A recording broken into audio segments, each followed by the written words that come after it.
Um, sa mga hindi po nakakaalam at nakakakilala sa akin, pangalan ko po is Kay Prila, and yung Facebook account ko is Kay Prila din, Instagram account ko is Kay Prila, TikTok account Kay Prila, and yung Facebook page ko is Karen's Fashion and the House of Luxdim Australia. So, nandito po ako nakatira sa Perth, Australia, and 2 years ago, nung kakasimula pa lang ng Luxlim and Luxskin, isa po ako sa nabigyan ng pagkakataon ni Miss Ana Magkawas na tawag dyan, maging isa sa franchisee, international franchisee ng Luxlim and Luxskin. And nakuha ko po ang position ko is platinum franchisee dito sa Australia. So, hawak ko po ang buong Australia as official international distributor. So, meron po akong mga gold franchisee, silver franchisee, and the bronze. Bronze is the reseller. And sa iba-ibang state yun. Kami po, 2 years na kami na kumbaga mga official distributor ng Luxlim and Luxskin nga. So kumbaga sa akin sila umu-order, tapos ako yung nagpa-facilitate kay and then i-order ko is papasa ko sa main, which is my group chat po kami with Ana Magawas and her husband, and yung mga marketing and yung admin namin, at meron pang ibang naka-join doon sa group chat namin. So, yung Team Australia po, ako yung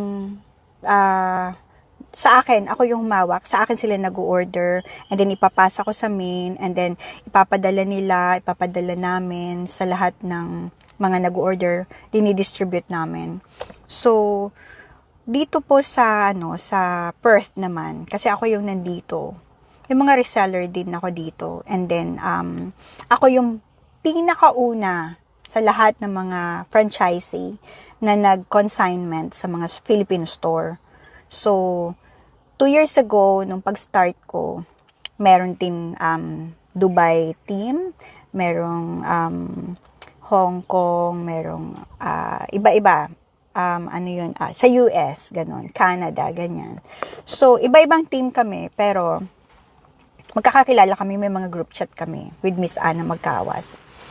Ang doon, kumbaga, sila online talaga nagsisell sila ganon. Ako, nagsisell din ako online, but ako yung pinakauna, and it was my idea na mag-consignment sa mga Filipino store and Filipino restaurant, ganon.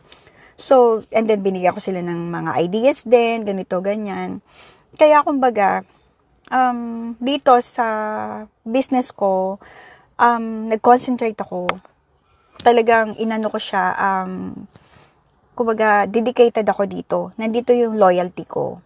Although, madaming kalaban, madaming kakompetensya yung Luxlim and Luxskin, but dito lang talaga, isa lang yung brand na dinadala ko.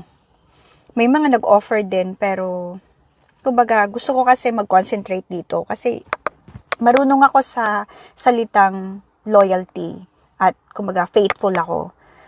Lalo na pag gusto ko yung ginagawa ko, talagang dedicated ako dito.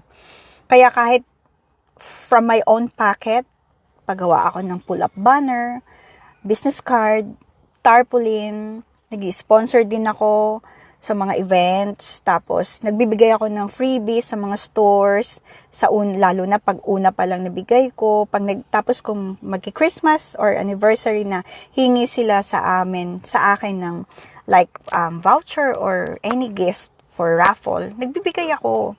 From my own pocket yun hindi yung galing kay Miss Ana. Kumbaga, hindi ko sinasabing kung ano man, pero kumbaga, ganun ako, dahil binigay ko yung sarili ko dito, masaya ako sa ginagawa ko. Kaya I don't mind, kahit hindi ako ang owner talaga, ginagawa ko because I'm happy. Kaya, kumbaga, ganito yung nararamdaman ko.